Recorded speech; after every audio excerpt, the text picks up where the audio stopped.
Welcome to WCrypto. Hello, my friends.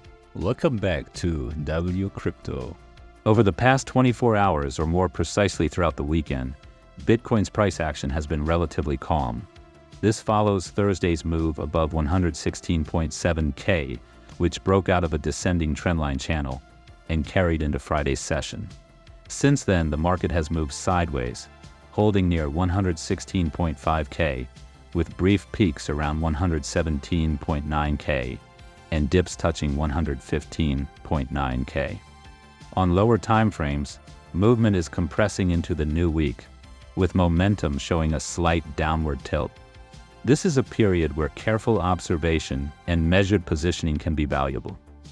Turning to the 3 liquidation heat map, the daily, or short-term view, shows a prominent zone at 115.9K. On the 3-day, or medium-term chart, the most active cluster sits at 118.3K, while another noticeable zone is developing near 120.6K. That's 33x for those tracking the metric.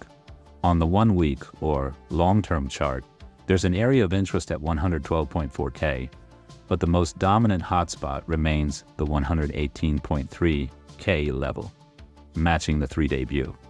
This alignment between medium and long-term readings could mean short-term moves might retest the lower level, while over time, higher levels could attract price in the way a bright light draws in a moth.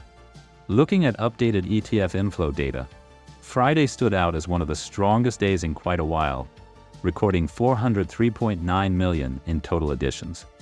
Of that, 360 million came from IBIT clients, marking a significant single-source contribution. No major new developments have been reported since our last update. I'll continue bringing you these daily breakdowns.